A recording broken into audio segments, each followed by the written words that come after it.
আচ্ছা, process sequence এইভাবে থাকতে পারে, write down the process sequence of wet processing, কথা বুঝতে পারছো? অথবা write down the flow chart of wet processing, বিভিন্নভাবেই আসতে পারে। সেক্ষেত্রে দেখো, প্রসেস সিকোয়েন্স অফ ওয়েট প্রসেসিংয়ের ক্ষেত্রে প্রথমে কি আছে? Grey fabric. গ্রে ফ্যাব্রিক একদম তাঁত, লোম অথবা কি নিটিং মেশিন থেকে আমরা যে ফ্যাব্রিকটা পাই সেটাকে বলি গ্রে ফ্যাব্রিক। এই গ্রে ফ্যাব্রিকটা তাঁত এবং লোম এবং নিটিং মেশিন থেকে পাওয়ার পরে কি সরাসরি সেটা ডাইংয়ে দেওয়া হয়? দেওয়া হয়? অবশ্যই ইন্সপেকশনের দরকার আছে, কারণ বিভিন্ন ধরনের ফল্ট হতে পারে, তাই না? এরপর হচ্ছে শেয়ারিং অ্যান্ড ক্রপিং, যেখানে তোমার প্রবলেম আছে সেটাকে কেটে ফেলা, কেটে সেটা বাদ দেওয়া। এরপর হচ্ছে তোমার কি সিনজিং, এগুলো নিয়ে আমরা কথা বলছি লাস্ট ক্লাস। সিনজিংয়ের পর ডিসাইজিং, ডিসাইজিং পর স্কাউরিং, ব্লিচিং, ড্রাইং, তারপর হচ্ছে মার্সারাইজিং। সব ক্ষেত্রে প্রয়োজন হয় না, মার্সারাইজেশন সব ক্ষেত্রে প্রয়োজন হয় না। যদি ভালো মানের সুতা দরকার হয়, ভালো মানের কোয়ালিটির কাপড় গার্মেন্টস দরকার হয়, সেক্ষেত্রে মার্সারাইজেশন করতে হয়। আচ্ছা, তারপর হচ্ছে তোমার মার্সারাইজেশনের পরেও ডাইং পেন্টিংয়ে আসতে পারে অথবা ব্লিচিংয়ের পরেও আসতে পারে। ব্লিচিং করলেই কাপড়টা রেডি হয়ে যায়। মার্সারাইজেশন হচ্ছে কনসেন্ট্রেটেড অ্যালকালি সলিউশনে কাপড়টাকে ট্রিট করা হয়। এখানে কি হয়, নর্মালি কটন অথবা সেলুলোজিক ফাইবার দুর্বল না? তুমি যত ধরনের সিনথেটিক ফাইবারের সাথে তুলনা করো, সিনথেটিক কিন্তু অনেক শক্ত হয়, স্ট্রেংথ বেশি থাকে, ফ্লেক্সিবিলিটি বেশি থাকে, তারপর হচ্ছে তোমার কি বলে রেজিলিয়েন্সি বেশি থাকে। যেমন পলিস্টার, নাইলন, এইগুলোর ক্ষেত্রে যদি কম্পেয়ার করো তাহলে অবশ্যই তোমার কটন অথবা সেলুলোজিক ফাইবার হচ্ছে তোমার strength, length, tenacity, flexibility, resiliency এইগুলি সব কম থাকে। এখন বিষয়টা দেখো, তোমার কটন ফাইবারের আসলে বেশ কিছু, যেহেতু ন্যাচারাল ফাইবার, সেই কটন ফাইবারের যদি আমরা মাইক্রোস্কোপিক মানে একদম ফাইবার, একটা ফাইবারের যদি আমরা ক্রস সেকশন করি, ক্রস সেকশন করার পরে মাইক্রোস্কোপিক ভিউ দেখি, তাহলে তার টপ ভিউটা হয় অনেকটা হচ্ছে ইলিপ্টিক্যাল টাইপের। ধরে এটা একটা ফাইবার, এই ফাইবারের যদি ক্রস সেকশন করি, প্রস্থ সেট করি এবং টপ ভিউটা যদি দেখি অনেকটা ওভাল অথবা ইলিপস টাইপের, তো সেক্ষেত্রে দেখা যাচ্ছে যে এইরকম শেপের টাইপের এই টপ ভিউটা। সেক্ষেত্রে আমরা এটাকে যদি দেখি, এর মাঝখানে একটা ছোট্ট ফাঁকা জায়গা থাকে, সেটাকে বলে লুমেন। আর এই লুমেনের তোমরা ন্যাচারাল ফাইবার পড়ছো না? সেখানে এইখানে থাকে হচ্ছে সেলুলোজের ওয়াল, সেলুলোজ ওয়াল অথবা সেলুলোজের গঠনটা থাকে বাকি চারপাশটা, এবং এই চারপাশে এই অংশটার আবার দুইটা থাকে, প্রাইমারি ওয়াল থাকে, সেকেন্ডারি ওয়াল থাকে, তাই না? এখন বিষয়টা হচ্ছে সেলুলোজটা যেহেতু অনেকটা হচ্ছে ওভাল মানে রাউন্ড শেপ না, ডিম্বাকৃতির না, ইলিপ্টিক্যাল শেপ, তো সেই ক্ষেত্রে তোমার মানে ব্রাইটনেস, লাস্টার, স্ট্রেংথ সব কিছুই কম হয়, মানে তুলনামূলকভাবে কম হয়। এই জন্য যখন এটা কনসেন্ট্রেটেড অ্যালকালি সলিউশনে তোমার হচ্ছে 35 টোটাল ডিগ্রি কনসেন্ট্রেটেড অ্যালকালি সলিউশনে যখন তুমি এটা ট্রিট করবা, তখন এখানে কি হয়, এই সেলুলোজের ভিতর তোমরা জানো না হাইড্রক্সিল গ্রুপ আছে না, হাইড্রোজেন আছে না, কার্বন আছে না, কার্বন, হাইড্রোজেন, হাইড্রক্সিল, এই তো সেলুলোজ নিয়ে গঠিত। এইখানে হাইড্রক্সিল গ্রুপগুলো কি হয়, হাইড্রক্সিল গ্রুপের সংখ্যাটা কমে, হাইড্রোজেন, কার্বন, হাইড্রোজেনের সংখ্যাটা বাড়ে, এবং এই কার্বন হাইড্রোজেনের যে বন্ডগুলো, সেই বন্ডগুলো ওরিয়েন্টেশন, এই মলিকুলার ওরিয়েন্টেশনটা চেঞ্জ হয়, রিপ্লেস হয়, এবং সেখানে বন্ড স্ট্রেংথটা বৃদ্ধি পায়। যখন এটা হতে থাকে তখন কি হয়, ফাইবারের স্ট্রেংথটা বৃদ্ধি পায়, পাশাপাশি যেটা হয় এই মলিকুলার ওরিয়েন্টেশন চেঞ্জ হওয়ার কারণে তোমার শেপটা অনেকটা এরকম হয়ে যায়, একদম রাউন্ড, অলমোস্ট রাউন্ড শেপ হয়ে যায়। আর যখন রাউন্ড শেপ হয়ে যায় তখন কি হয়, যে কোনো জিনিস সারফেস যদি স্মুথ হয়, রাউন্ড হয়, তাহলে সেটার রিফ্লেকশন কেমন হয়, লাইট রিফ্লেকশন?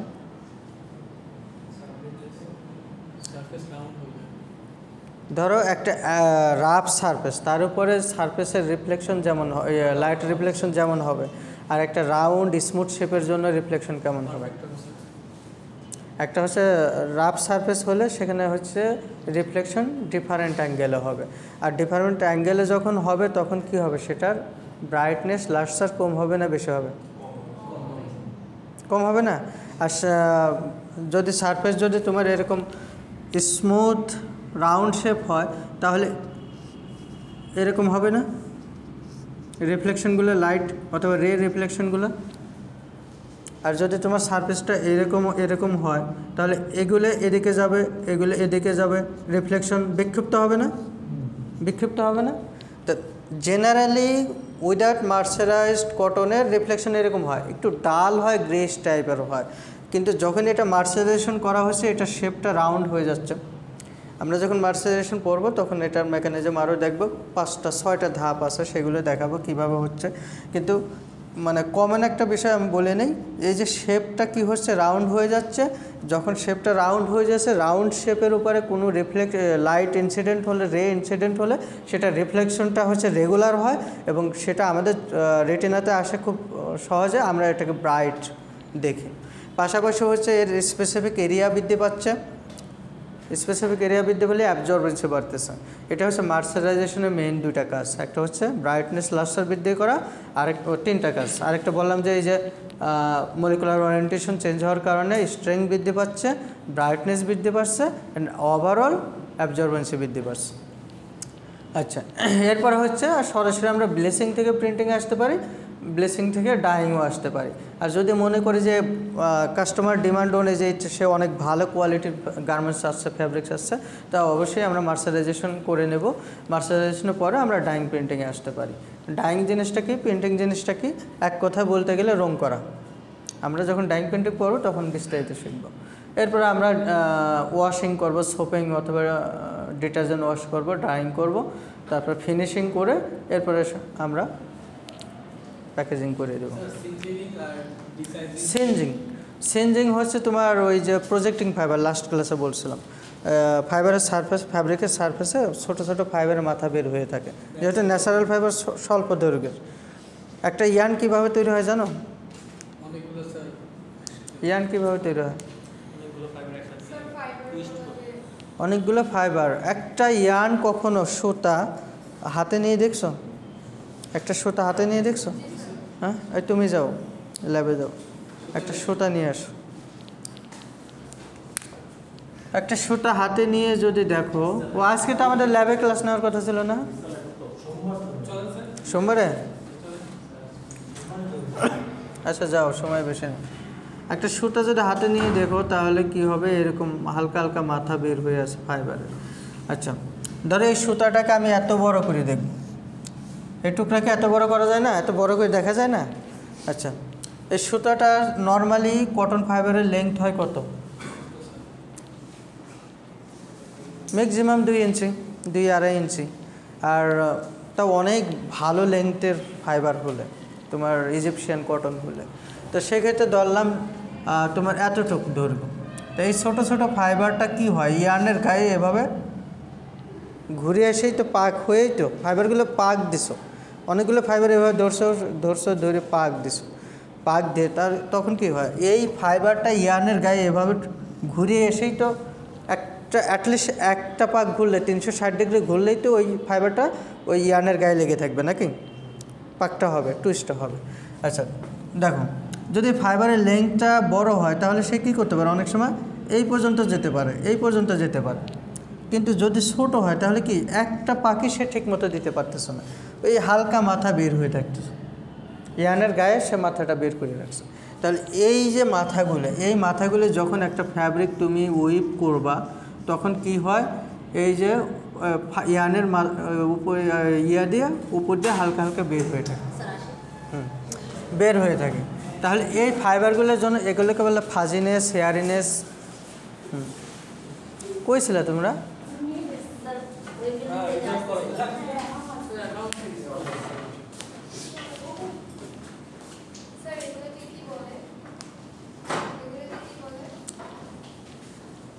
এই যে ফ্যাব্রিকের উপরে এই ইয়ানের গায়ে হালকা মাথা বের হয়ে থাকে ফাইবারগুলো।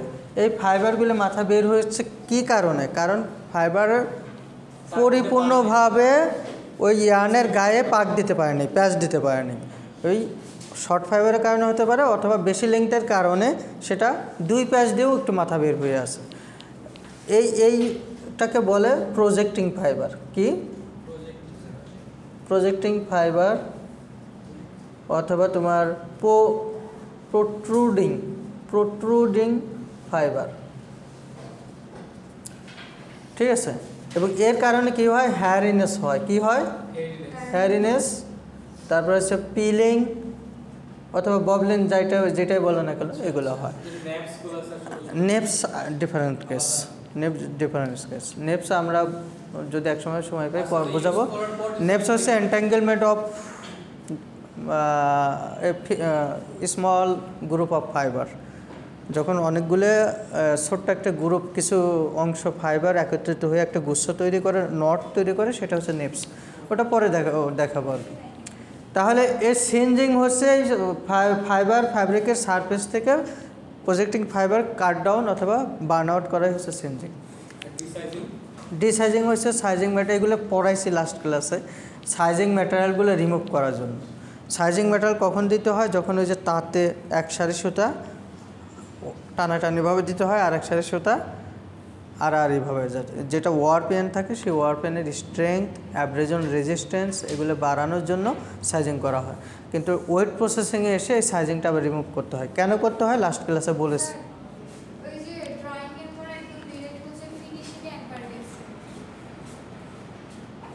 আর ড্রাইংয়ের পরে ফিনিশিং, ওই যে ব্লিচিংয়ের পরে সাদা কাপড় আছে না, সাদা গার্মেন্টস তো হয়। তুমি যদি মনে হয় যে না আমরা করব, কি বলে, সাদা কাপড়ই পরবো, আমরা রঙিন কাপড় পরবো না, আছে না, সাদা কাপড় পরে না অনেকে। হ্যাঁ, সরাসরি তুমি ব্লিচিং করে ব্লিচ ফ্যাব্রিকটা নিয়ে এসে হালকা একটা ওয়াশ করে মার্কেটে ছেড়ে দেবে, সাদা কাপড়ের গার্মেন্টস হয়ে যাবে, পাঞ্জাবি হবে, হবে। আচ্ছা, যাদের চোখের পাওয়ার একটু ভালো আছে তারা বুঝতে পারবা যে, অথবা নিচে যদি একটা লাইটিং কিছু দেওয়া যেত আরও বুঝতে পারবো। একটু করে ছিঁড়ে নিয়ে দেখো ফাইবারের মাথা এখানে বের হয়ে আসে।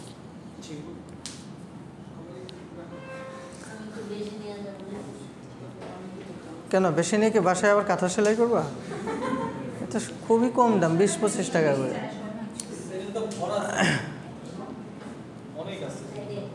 আছে, বোঝা যায়। আচ্ছা দেখো, প্রি ট্রিটমেন্ট প্রসেস, এই যে আরেকটা টার্ম চলে আসলো, সেটা হচ্ছে প্রি ট্রিটমেন্ট। মানে প্রি ট্রিটমেন্ট প্রসেস মানে একদম ডাইংয়ের আগের যে প্রসেসগুলো আছে সেগুলোকে আমরা বলি pre treatment process. This process sequence is applicable for cotton woven fabric. In case of knitting, sizing step is not involved, so no need to perform desizing process accordingly.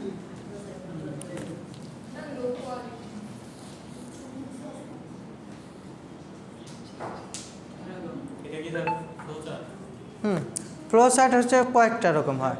একটা হচ্ছে ওভেন ফ্যাব্রিকের ফ্লো চার্ট, একটা NEET ফ্যাব্রিকের flow chart, আর একটা synthetic ফ্যাব্রিকের flow chart. তোমরা এগুলো দেখে নেবা, আর প্রত্যেকটা জিনিস নিয়ে আমরা কথা বলবো।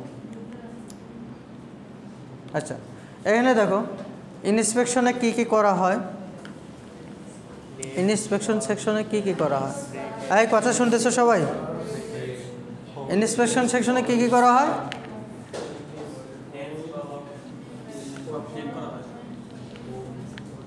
কি করা হয়?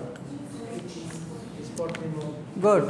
স্টিচিংয়ে জাস্ট কি হয়, যদি তোমার মনে হয় যে ফল টল থাকে কেটে বাদ দিয়ে এ করা হয়, এবং কাপড়ের লেন্থ যদি ধরো পাইছো 100 মিটার করে, তাহলে 100 মিটারের সাথে আর 100 মিটার যোগ করা, স্টিচিং করা। স্যার, যদি পরীক্ষাতে ফ্লো চার্টটা আসে তাহলে কি আমরা যদি এই ব্যাগটাগুলো এক লাইন করে এভাবে দিয়ে দিই তাহলে হবে? দরকার নেই না। সিনজিং, ওই যে projecting or floating fibre remove করা। এরপর হচ্ছে তোমার ডিসাইজিং, সাইজিং ম্যাটেরিয়াল, এগুলো আমরা কথা বলেছি। আজকে যেটা নিয়ে পড়বো আমরা সেটা হচ্ছে পানি।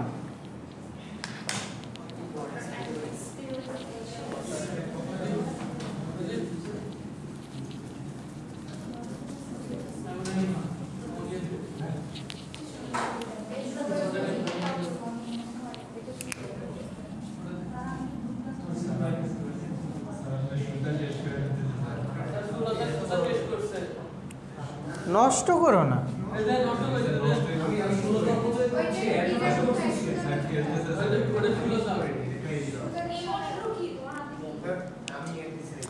সুতা সবাই হাতে পাইছো? কে কে পাইছো হাতে? তুমি পাইছো?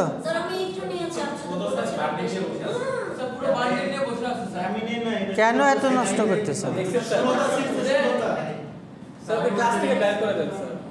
আর হ্যাঁ, সুতাটা দাঁড়াও দাঁড়াও, সুতা হাতে করে দাঁড়াও। হ্যাঁ, বলে সুতার মানে কেন দিয়েছি? তুমি যে সুতা নিলা কি জন্য আমি সুতা দিচ্ছি?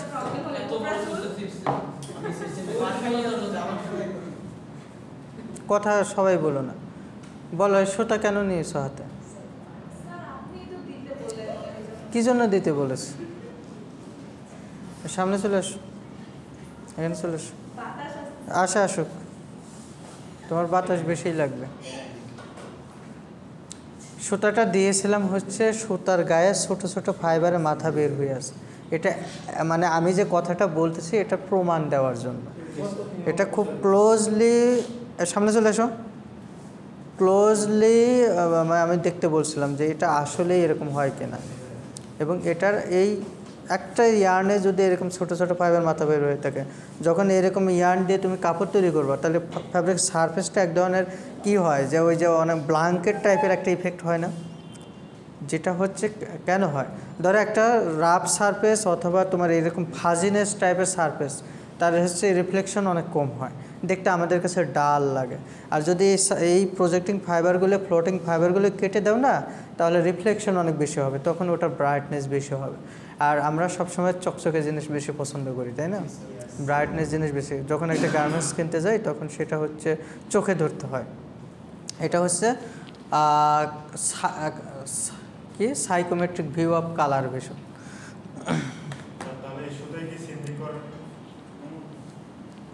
না, চেঞ্জিং তো নর্মালি আমরা ফ্যাব্রিক ফর্মে করি। আচ্ছা দেখো, ওয়াটার কাকে বলে? রাখো, সুতার কাজ শেষ, সুতার জন্য যা বলার শেষ।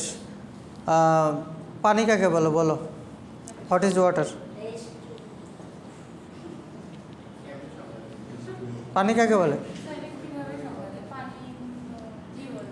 হ্যাঁ,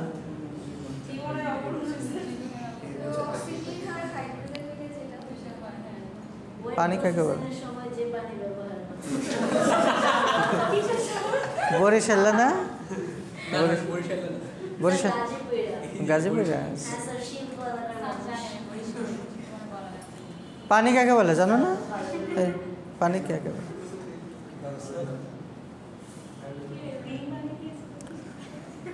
Water is a transparent, colorless, odorless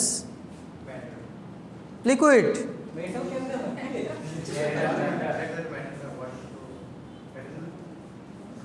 liquid পদার্থ, তরল পদার্থের অবস্থান কয়টা? তরল, কঠিন, তরল, বাষ্প, চারটা, plasma.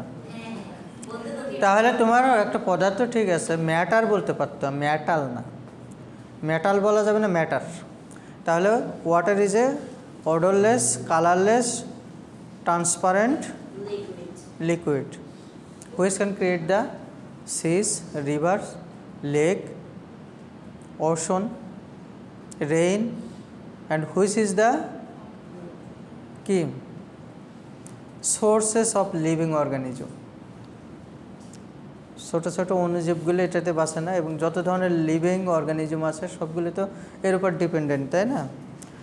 And if we want to classify, we can find that 11% hydrogen and 89% oxygen in the water.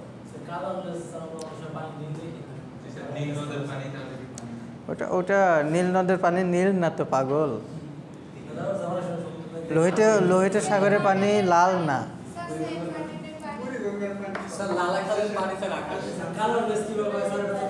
Colourless পানি হাতে নিয়ে দেখো, যেখানে নীল দেখতেছো না সে নীল পানিটি হাতে নিয়ে দেখো নীল কিনা। এখানে এখানে জাস্ট হচ্ছে তুমি যে পাত্রে তুমি রাখতেছো সেই পাত্রটার ব্যাপার আছে, সানলাইটের ব্যাপার আছে। পানি তো তুমি ঘোলাও দেখো, তাই না? ওটা তো পানি না, ওটা তো পলিউটেড ওয়াটার, ঠিক আছে? তো যাই হোক, ওয়াটারে যদি আমরা একদম কি বলে সায়েন্টিফিক ডেফিনেশন দেই তাহলে এটাই, ওয়াটার ইজ এ কালারলেস, ওডোরলেস, বর্ণহীন, গন্ধহীন, স্বাদহীন, স্বচ্ছ তরল পদার্থ যেটা নদী, নালা, খাল, বিল, সমুদ্র, বৃষ্টি তৈরি করে এবং যেটার উপরে বিভিন্ন ধরনের লিভিং অর্গানিজম বাস করে। এবং এটা যদি আমরা কেমিক্যালি অ্যানালাইসিস করি তাহলে এর মধ্যে 11% হাইড্রোজেন থাকে আর 89%, 89% অক্সিজেন থাকে। কথা কি বুঝতে পারছো? হাইড্রোজেন কত পার্সেন্ট? 11%, অক্সিজেন 89%। কে? আচ্ছা দেখো, পানির একটা সাইকেল এখানে দেওয়া আছে।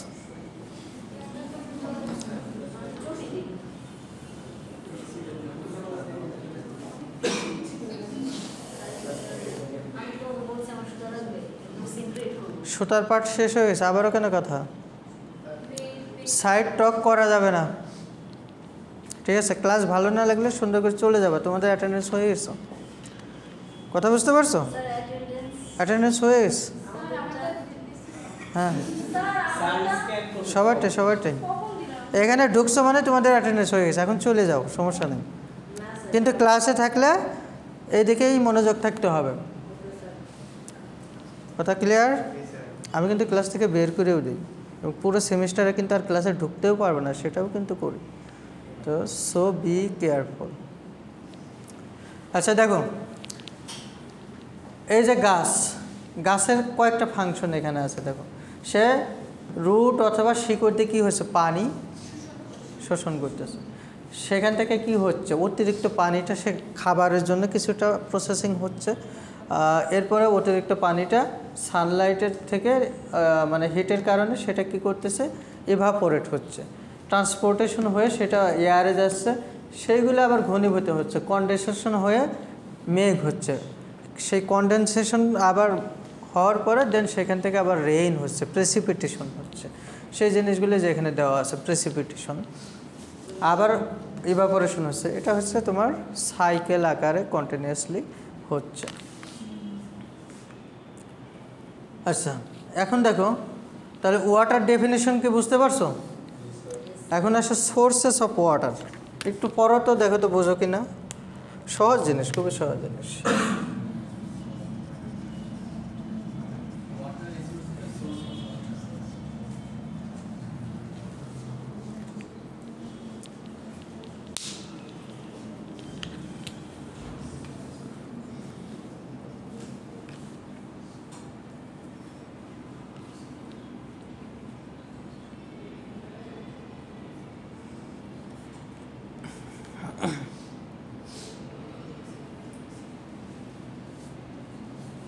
এই তুমি বলো, তারাও বলো এখানে। হ্যাঁ, আরে ভাই এ তো একদম সহজ জিনিস, তুমি বলো, তোমার ভাষায় বলো এক লাইনে।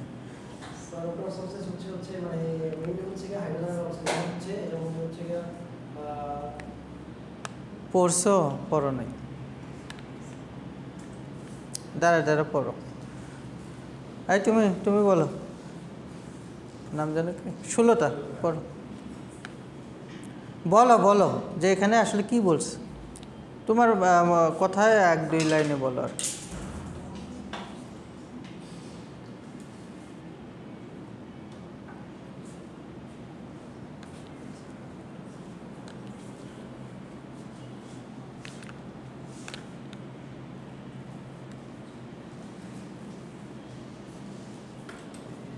বলো।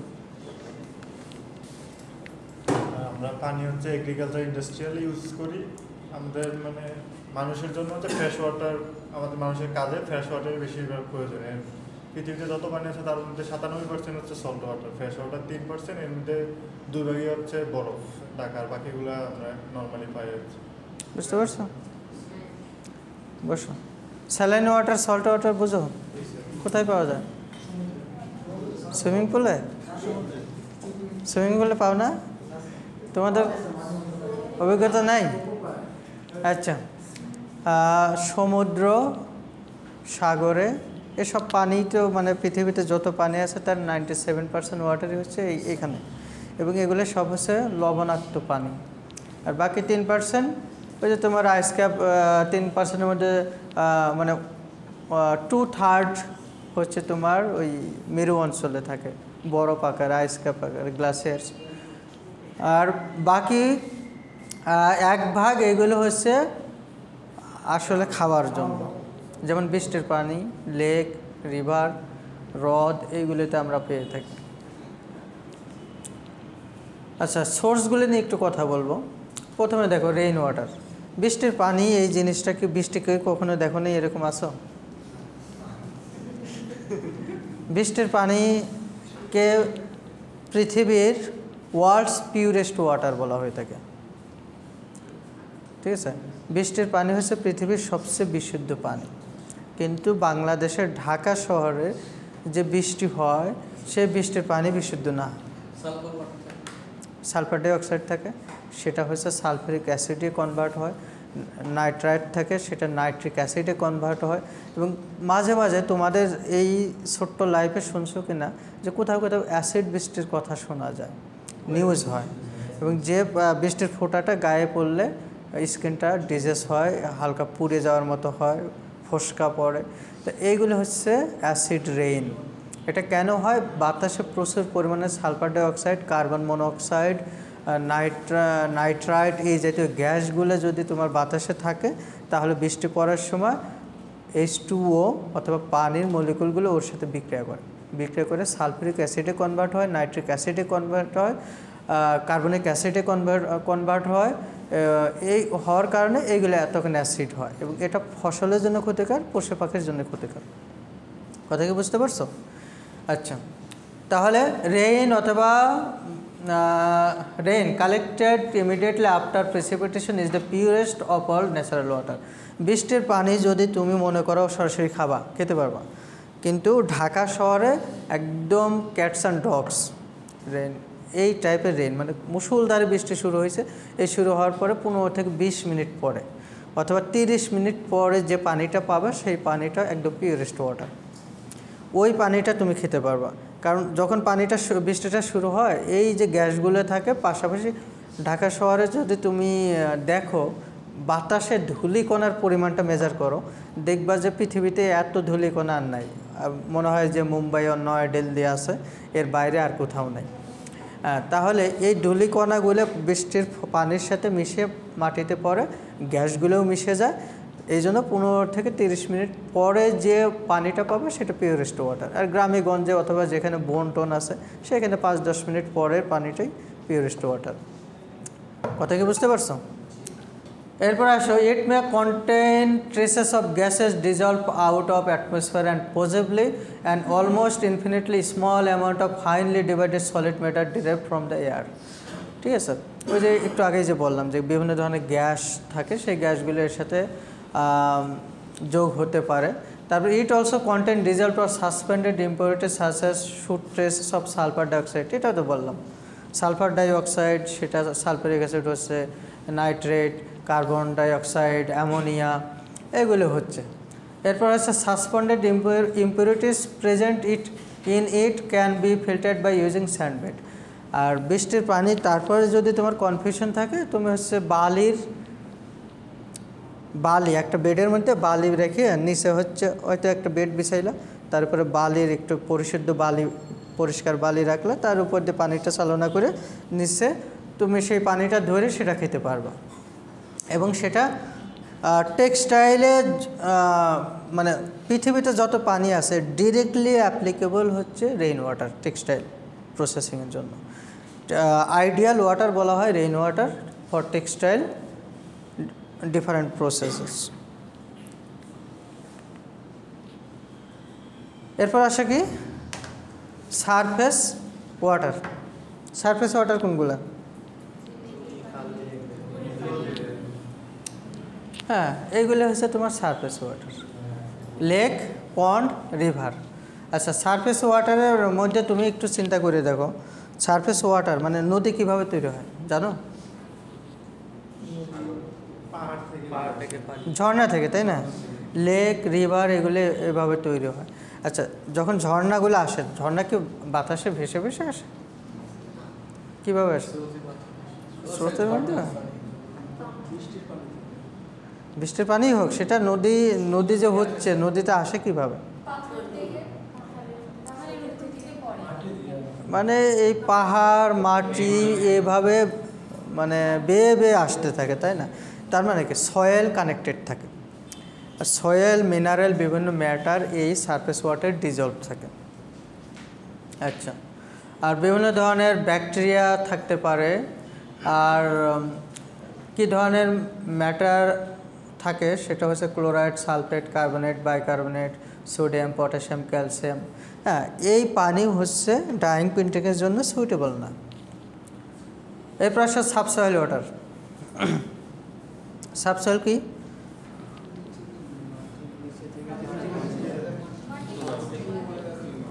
তোমরা অগভীর নলকূপ, গভীর নলকূপের নাম শুনছো?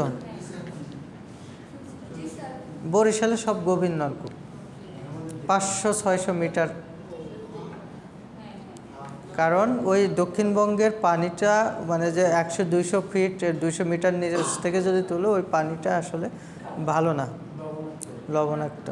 এই জন্য একদম ডিপ ওয়েল ওয়াটার কালেক্ট করা হয়।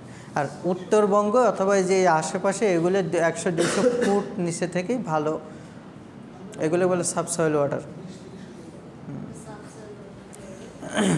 তাহলে this type of water is collected from shallow spring and wells which are about 50 feet or so deep. 50 feet এবং তার চেয়ে একটু বেশি ডিপের থেকে মাটির নিচ থেকে যে পানিটা পাই সেটা হচ্ছে সাবসয়েল ওয়াটার। এই যে দেখো এখানে কি, এটা কি একদম লেয়ার মানে আর্থ লেয়ার না, একদম সারফেস অফ আর্থ, সেখানে গাছ হচ্ছে, তারপরে একটা অংশ হচ্ছে এটাকে আমরা বলতেছি হিউমাস, তারপর হচ্ছে টপ সয়েল, তারপর সাবসয়েল। এই জায়গা থেকে যে পানিটা পাচ্ছে সেটাকে আমরা সাবসয়েল ওয়াটার বলতেছি।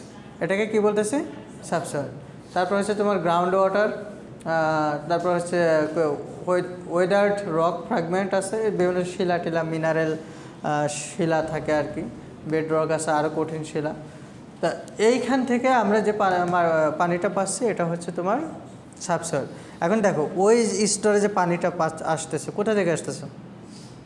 বৃষ্টির পানি অথবা সারফেসে নদী নালার পানি, এগুলি তো ওখানে যাচ্ছে এবং সেটাকে মাটি ভেদ করে যাচ্ছে না। মাটি থেকে যখন আসতেছে প্রচুর পরিমাণ, তুমি একটু মাটি 5-10 ফিট গর্ত করার পর, ওই কিছুদিন আগে একটা নিউজ শুনছিলা যে কোথায় আমি মনে নাই, একটা কূপ খনন করতে যে 2জন মিস্ত্রি মারা গেছে, গভীর কূপ। হ্যাঁ হ্যাঁ হ্যাঁ, মারা গেছে কি একটা কূপ, সে হচ্ছে ভালো করে প্লাস্টার করে করে কূপ খনন করতেছিল। একটু বেশি ডিপে যাওয়ার পরে ওইখানে কি হয়েছে, প্রচুর পরিমাণ কার্বন ডাইঅক্সাইড গ্যাস, অক্সিজেনের অভাব, অক্সিজেন শ্বাস নিতে পারে নাই। মানে নর্মালিতে এরা অল্প শিক্ষিত অথবা অশিক্ষিত হয়, এইসব জায়গাতে কী ধরনের প্রবলেম হতে পারে, কোনো প্রিকশন নেয় নাই অথবা ওই ধরনের সেফটি নেয়নি, ওখান থেকে ওই নিঃশ্বাস নিতে পারেনি, হয়তো সাউন্ড অথবা কোনো ধরনের সিগন্যাল দিতে পারেনি, মারা গেছে। তার মানে কি মাটির এই মানে ফার্স্ট লেয়ার থেকে একটু তোমার হিউমাস থেকে একটু নিচে সাবসয়েলের দিকে যেতে গেলে সেটার হচ্ছে তোমার কার্বন ডাইঅক্সাইড প্রচুর পরিমাণ থাকে। তো এই জিনিসটা বলার উদ্দেশ্য হচ্ছে subsoil water is often rich in dissolve carbon dioxide, প্রচুর পরিমাণ কার্বন ডাইঅক্সাইড ডিজলভ থাকে এই পানিতে। এই gas is abundantly present in the skin of the soil, যেটা হচ্ছে এই যে মাটির ইয়াটা আছে এই জায়গাগুলোতে প্রচুর পরিমাণে কার্বন ডাইঅক্সাইড থাকে, সেটার সাথে যখন পানিটা পড়তে থাকে তখন এই পানির সাথে মিশে যায়। এবং এই সাবসয়েল ওয়াটারও ডাইং পেন্টিংয়ের জন্য সুইটেবল না। ডিপ অয়েল ওয়াটার, এটাও দেখো তোমার 500 মিটার অথবা তার নিচ থেকে এবং এইখানে মোটামুটি সাসপেন্ডেড সলিড ম্যাটার অথবা ইম্পিউরিটিস পরিমাণ খুব কম থাকে, বিশুদ্ধ পানি পাওয়া যায়, বাট বিভিন্ন ধরনের মিনারেল ম্যাটারগুলো থাকে, যেমন ক্যালসিয়াম, ম্যাগনেসিয়াম এই জাতীয় লবণ দ্রবীভূত থাকে। এবং এই পানিও হচ্ছে টেক্সটাইল ডাইং প্রিন্টিংয়ের জন্য সুইটেবল না। কথা কি বুঝতে পারছো? টেক্সটাইল ডাইং প্রিন্টিংয়ের জন্য এটাও সুইটেবল না। আরে কি থ্যাংক ইউ।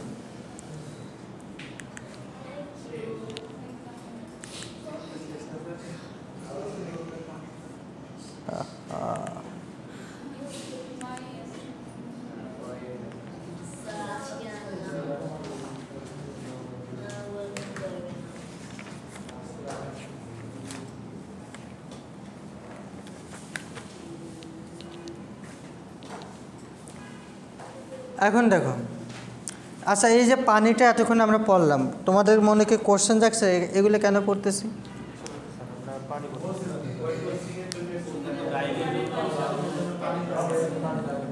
হ্যাঁ, টেক্সটাইল ডাইং প্রিন্টিং ফিনিশিং।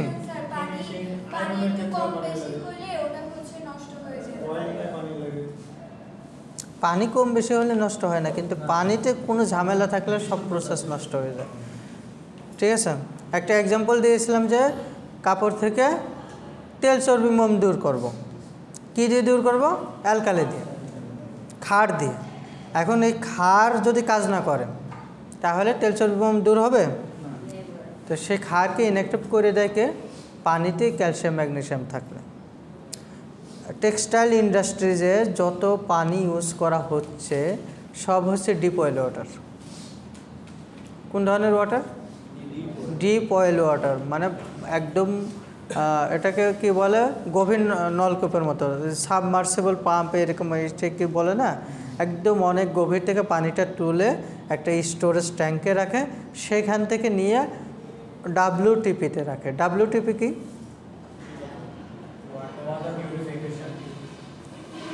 কি এগুলো জানো না? ওয়াটার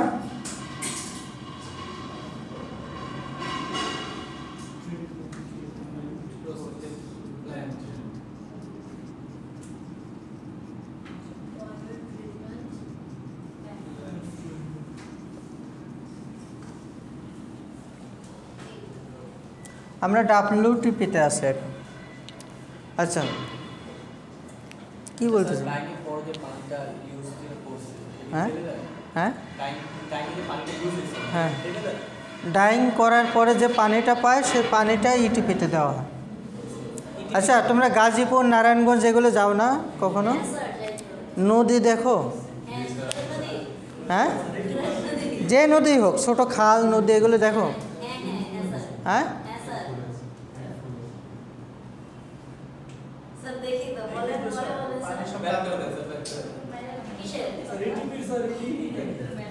দেখো পানির কালার কেমন? কালো হওয়ার কারণ কি? কালো হওয়ার কারণ কি? ময়লা পানি না, ওটা হচ্ছে ফ্যাক্টরির ডাইং পেন্টিং ফিনিশিং করা পানি, সেখানে প্রচুর পরিমাণ কালারিং কম্পোনেন্ট আছে। ঠিক আছে, হ্যাঁ অ্যাকশন বলতে লাস্ট 20 ইয়ার্সে, 20 বছর আগে ছিল না, এই লাস্ট 20 ইয়ার্সে এমন করে দিছে তোমার ফ্যাক্টরিতে যদি ইটিপি না থাকে আমি কোনো প্রোডাক্ট নিব না। কারা করছে? European union, middle east, America এবং world wide textile trade association. বুঝছো? আর ইটিপির কাজটা হচ্ছে এই যে পানিটা তুমি প্রসেস করলা রুম দিয়ে, সেটাকে পিউরিফাই করে দেওয়া। বাধ্য, কিন্তু সবারই ইটিপি প্লান্ট আছে। একটা ইটিপি প্লান্টে যদি তোমার 2000 মিটার কিউবের একটা ইটিপি প্লান্ট হয়, প্রতিদিন 1 লাখ টাকার বেশি খরচ আছে যদি পানিটাকে তুমি ডিকালারাইজেশন করো এবং কি বলে পিউরিফাই করো। তো সেক্ষেত্রে এই যে 1 লাখ টাকা খরচ, এই 1 লাখ টাকা খরচ অনেকে করতে চায় না। ইটিপি প্লান্ট আছে, পানিও যাচ্ছে, সবই আছে, কিন্তু কি করে যখন অডিট আসে তখন ওটা রান করে, আর অডিট না হলে গোপনে চোরাই লাইন দিয়ে ড্রেনে অথবা নদীতে এটা ছেড়ে দেয়, কিন্তু দিন শেষে আমাদের ক্ষতি আমরাই করতেছি। ইফ্লুয়েন্ট হচ্ছে যেটা হচ্ছে discharge through the dyeing, finishing, printing, মানে ডিসচার্জ থ্রু আনি প্রসেস, মানে কোনো একটা প্রসেস অথবা প্রসিডিউর থেকে যে লিকুইডটা ডিসচার্জ করে দেওয়া হচ্ছে সেটাকে ইফ্লুয়েন্ট বলে। তাই এখানে ইফ্লুয়েন্টটা হচ্ছে ডাইং ইফ্লুয়েন্টের ক্ষেত্রে, প্রিন্টিং ইফ্লুয়েন্টের ক্ষেত্রে হচ্ছে ডাইং প্রিন্টিং মেশিন থেকে যে ওয়েস্টেজ আকার অথবা মানে রেসিডিউ অ্যামাউন্ট অফ ওয়াটার, অথবা যেটাকে আমরা কি বলতেছি মানে যেটাকে আমরা ওয়েস্টেজ ড্রেনেজ অথবা ওয়েস্টেজ টাইপের আনইউজেবল টাইপের যে লিকুইডটা পাচ্ছি সেটাকে ফ্লো করা, flowing out from the dyeing process, printing process to the environment, to the plant, এই ধরনের লিকুইডকে আমরা বলি ইফ্লুয়েন্ট। ইটিপির যে কাজটা সেই কাজটা হচ্ছে তুমি যে রঙের দ্রবণটা সেটা ছেড়ে দিছো না ইটিপিতে, ইটিপির অ্যাকচুয়াল প্রসেস হচ্ছে ওই পানি তুমি খেতে পারবে ডাইরেক্ট, একদম পিওর ওয়াটারের মতোই হবে, খেতে পারবা। তুমি প্রতিদিন 1 লাখ টাকা খরচ করে তুমি হচ্ছে 100-200 লিটার পানি করবা, আর 1 লাখ টাকাতে তোমার 10,000 লিটার হবে নর্মাল ওয়াটার। ওইটা খাওয়ার জন্য কেউ করে না, অ্যাটলিস্ট ডিকালারাইজেশন অথবা মোটামুটি ক্ষতিকার মানে জীবাণুটা ধ্বংস করে দিতে পারলেই যথেষ্ট, সেটাও করে না।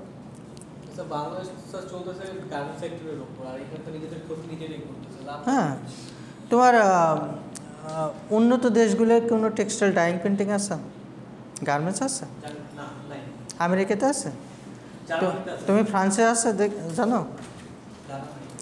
ফ্রান্সের তোমার হচ্ছে মানে ফ্যাশন ডিজাইনের ক্ষেত্রে ফ্রান্সের প্যারিস, তাই না, ইংল্যান্ডের লন্ডন বা ম্যানচেস্টার, এগুলো টেক্সটাইল স্বর্গ বলা হতো। টেক্সটাইল আছে, এখন আছে। থার্ড ওয়ার্ল্ড কান্ট্রিগুলো, ডেভেলপিং কান্ট্রিগুলো যেগুলো লেবার কস্ট অনেক বেশি, যারা আসলে একটু গরিব, হ্যাঁ, তাদের পরিবেশ এবং তারা মারা গেলেও কিছু যায় আসে না, তাদের থেকেই এই ধরনের কাজ করে নেওয়া হচ্ছে, ঠিক আছে? আমেরিকাতে নাই এগুলো।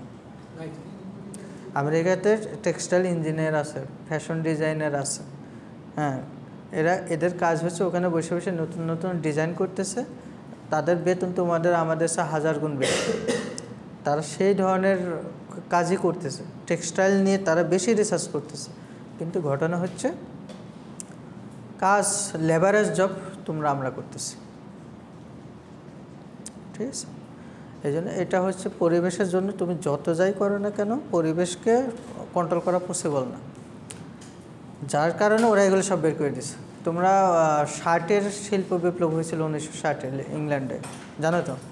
এরপরে 80-90 অথবা 2000-এর কাছাকাছি সময় ম্যানচেস্টার থেকে সব টেক্সটাইল মেশিনারিজ বের করে দেওয়া হয়েছে, এবং এই চায়নার কয়েকটা পার্শ্ববর্তী দেশ, ইন্ডিয়া, বাংলাদেশ, ওই মেশিনগুলো ফ্রিতে নিয়ে আসছে, শুধু শিপিং কস্ট দিয়ে নিয়ে আসছে। কেন দিয়েছে তারা? এত কোটি কোটি ডলারের মেশিন কেন বের করে দিয়েছে? কারণ ওরা এনভায়রনমেন্ট কনসার্ন, ঠিক আছে? ওরা টেকনোলজি ডেভেলপ করছে, টেকনোলজি সেল করে, ওরা আইডিয়া সেল করে। একটা ডিজাইন যদি $5 লাখ সেল হয়, তোমার তো ওই এত পরিশ্রম করার দরকার নেই। একটা আইডিয়া, একটা মেশিন, একটা টেকনোলজি যদি হাজার হাজার কোটি টাকা সেল হয়, দরকার আছে গার্মেন্টস বানায় $2, $3 সেল করো, রাত দিন পরিশ্রম করো। এটাই হচ্ছে আমাদের ডিফারেন্সটা, আমরা কোথায় আছি। আচ্ছা, এখন আসো হার্ডনেস অফ ওয়াটার।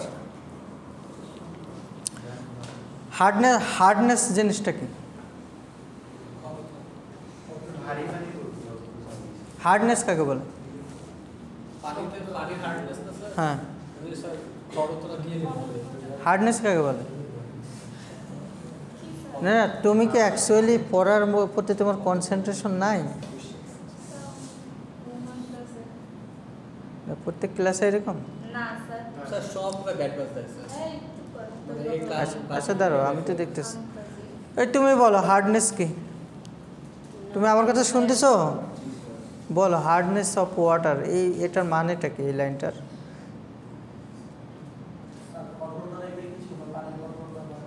পানির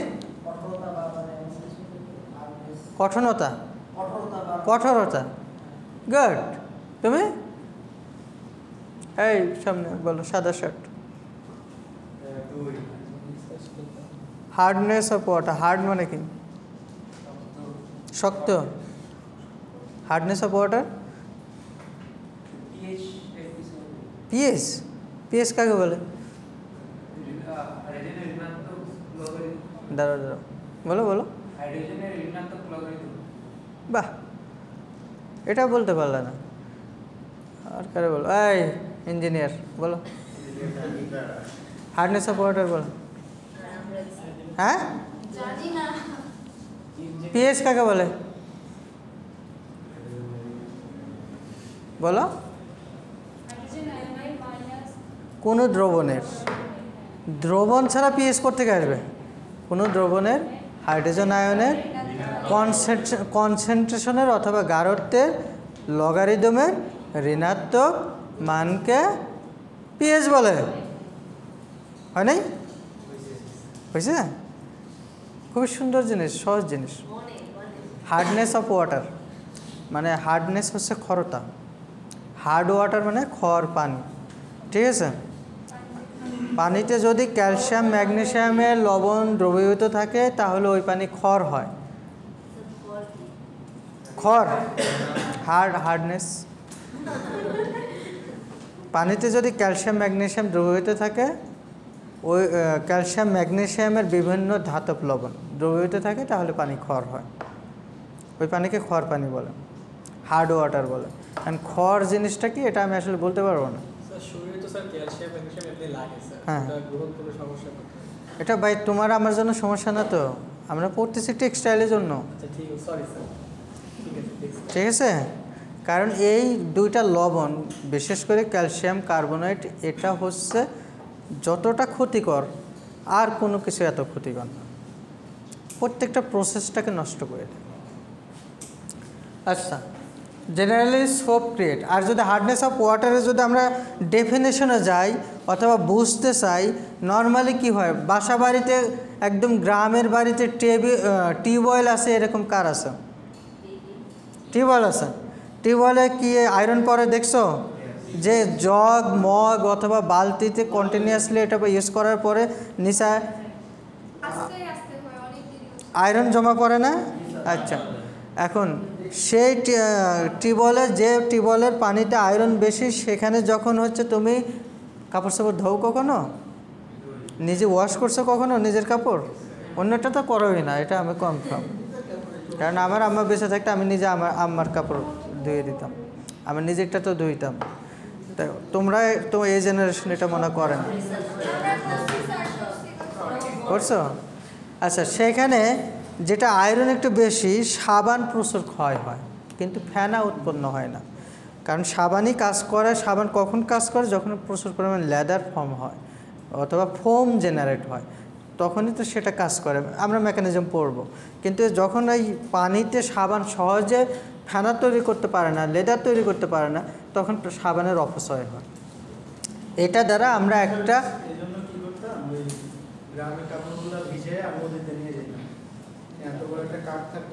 নদীর পানিতে আবার এগুলো কম,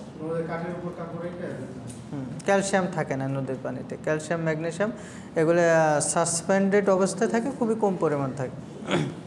আচ্ছা, তাহলে এই যে মানে লেদার ফর্মেশন হয় না, ফেনা তৈরি করতে পারে না, এটা ইন জেনারেলি অথবা একদম বেসিক সেন্স থেকে আমরা বুঝতে পারি এই পানিতে ক্ষরতা আছে। আচ্ছা, the presence of calcium magnesium salt, for example, therefore bicarbonate, sulfate, chloride in water is called causes of hardness of water. The water which contain this salt is called hard water. এই টাইপের water যদি present থাকে, content থাকে, salt থাকে, তাহলে সেগুলোকে আমরা বলি হার্ড ওয়াটার। এখানে কি আছে বলো তো? এটা কি কিসের সংকেত? সাদা শার্ট, এটা কি? এটা কিসের সংকেত? গুড। এটা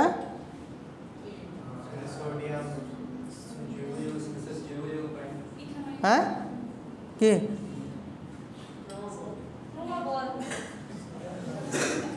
এটা কি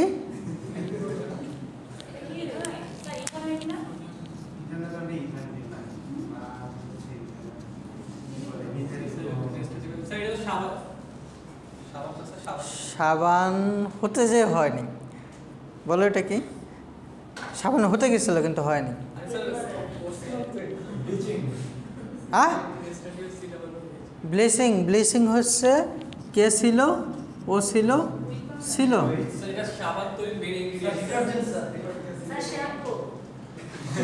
কে বললো এটা? এটা হচ্ছে স্টিয়ারিক অ্যাসিড। এটা কার্বক্সিলিক অ্যাসিড গ্রুপের একটা অ্যাসিড, এটার নাম হচ্ছে স্টিয়ারিক অ্যাসিড। আচ্ছা, স্টিয়ারিক অ্যাসিডের সাথে যদি সোডিয়াম হাইড্রোক্সাইড বিক্রিয়া করি তাহলে কি তৈরি হয়? কি তৈরি হয়? সোডিয়াম, কে বললো? Good, sodium stearate. আচ্ছা, এইটাকে হচ্ছে লং অ্যালিফেটিক চেন, তাই না? এটাকে আর দ্বারা যদি আমরা প্রকাশ করি তাহলে এটা হয়েছে না? দেখো তো, হয়েছে? হয়েছে? আচ্ছা, এটা হচ্ছে তোমার সোডিয়াম স্টিয়ারেট, ক্যালসিয়াম সালফেটের সাথে সোডিয়াম স্টিয়ারেট বিক্রিয়া করে সোডিয়ামটাকে রিপ্লেস করে দিছে কে? ক্যালসিয়াম, তাই না? রিপ্লেস, এখানে রিপ্লেস কেমিক্যাল রিয়াকশন হয়েছে না? আচ্ছা, এরপরে কি হয়েছে?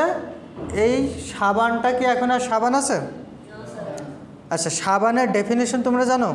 সাবান হতে হলে ন্যাচারাল সোর্স থেকে বানাইতে হবে এবং ক্যালসিয়াম, পটাশিয়াম, সোডিয়ামের পটাশিয়াম এবং সোডিয়ামের লবণ হতে হবে। এটা একটা লবণ না? সোডিয়াম স্টিয়ারেট একটা লবণ। কীভাবে লবণ হয়েছে? অ্যাসিড অ্যালকালি মিলে কি হয়? অ্যাসিড অ্যালকালি মিলে কি হয়?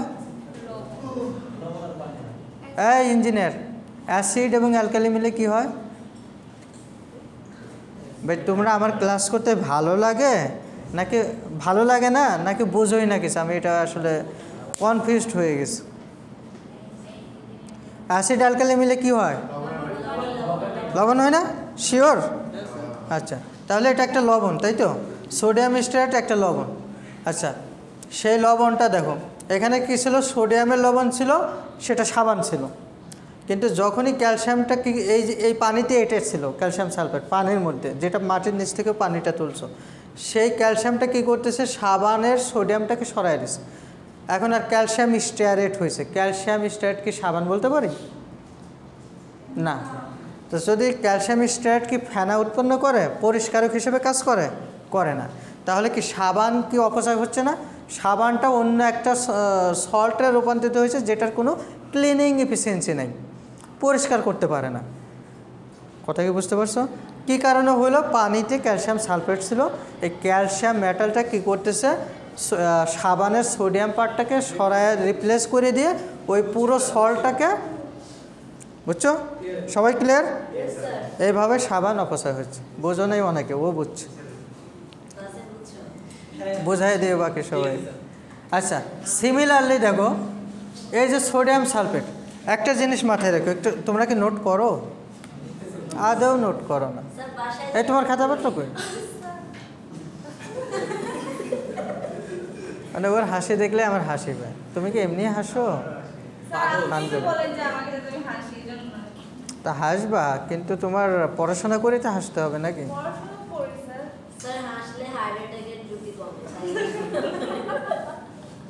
আচ্ছা, নোটপত্র বইপত্র হাতে রাখবা। পড়াশোনা ভালো না লাগলে যেটা লিখতেছি ওইটা অ্যাটলিস্ট নোট করো। কি বলতেছিলাম যেন? নোট করো পটাশিয়াম, সোডিয়াম জাতীয় মেটাল যুক্ত, মানে লবণ পানিতে থাকলে পানি ক্ষয় হয় না, হার্ড হয় না। এই ধরনের ছোট কোশ্চেন কিন্তু আসবে।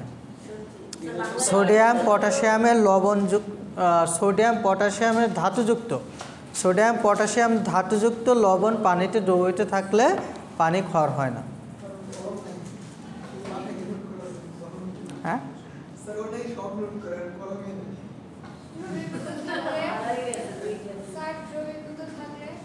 মানে পানিতে যদি সোডিয়াম পটাশিয়ামের লবণ দ্রবীভূত থাকে তাহলে ওই পানির ক্ষর হয় না। দেখছো?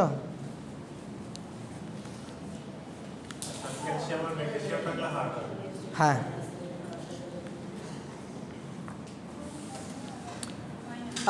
Classification of hardness, first over এটা শেষ করে দিই, এটা শেষ করে দিই। ক্লাসিফিকেশন অফ হার্ডনেস এটা শেষ করে দিই।